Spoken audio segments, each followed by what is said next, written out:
Тут можно отдохнуть от Бали, если ты живешь на Бали. Именно так я это чувствую. Вся тусовка и одновременно цивилизация на острове находится в Балифорнии. Это очень меткое народное название южной части острова, где много австралийцев, американцев и...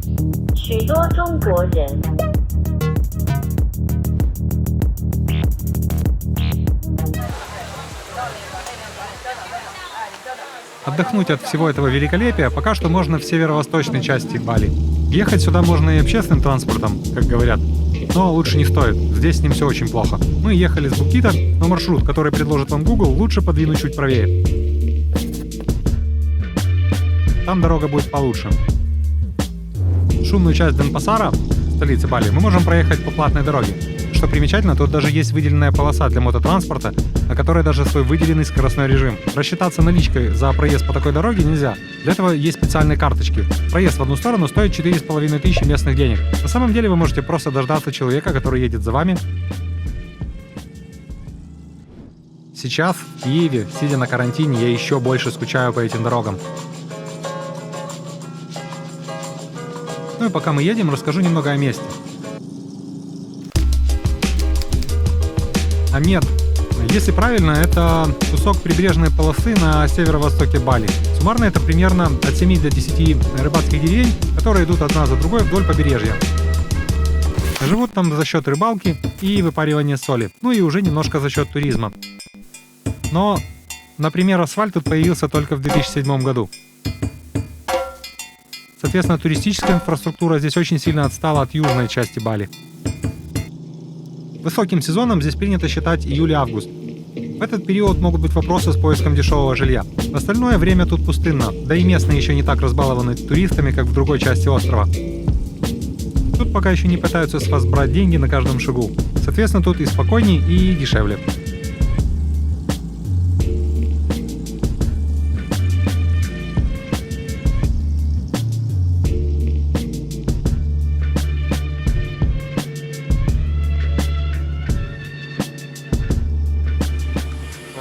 Как ты выжила в дороге? Я устала. Конечно, устала. Еще с рюкзаком ехала на плечах. Вот такой вот домик со свежим ремонтом, кондиционером, чистым санузлом, общим бассейном и включенным завтраком мы снимали за $16 в сутки. Это цены Закарпатья, ребята. На ресепшене, помимо всего прочего, можно найти книжки на почитать. Да. И, конечно же, взять в аренду снарягу на понырять.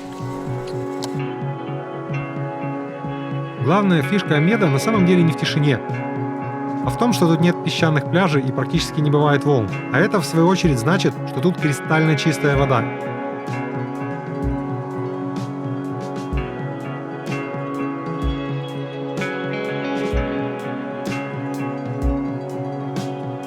На 50-60 метрах под водой можно буквально узнавать человека в лицо, потому как взвеси в воде минимальное количество, из-за этого она очень прозрачная.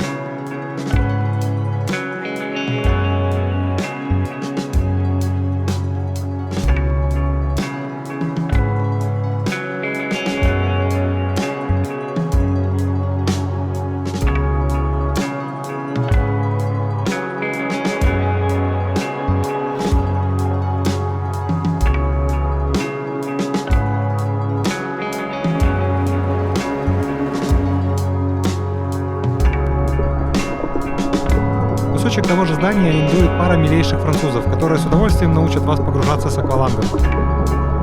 Ведь именно для этого большая часть людей едет в Амет.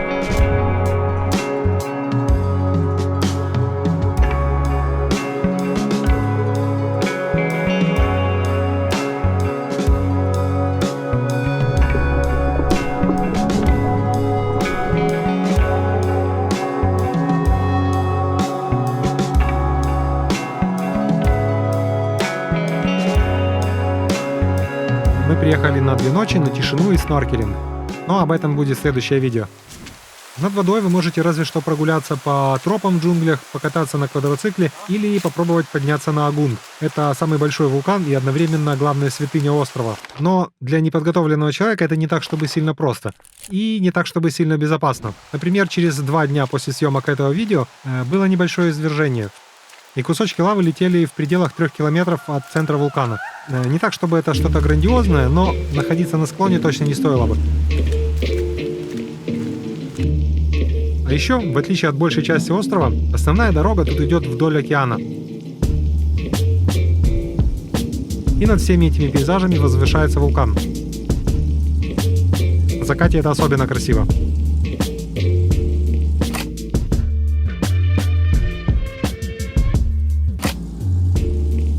Большие заправки тут также отсутствуют. Вот так выглядят самые цивилизованные заправки в Амеде. Из бензина здесь, как и на всем Бали, есть только Pertamин и Pertamax. Я не знаю, честно говоря, в чем их отличие, потому что октановых чисел здесь никто не пишет.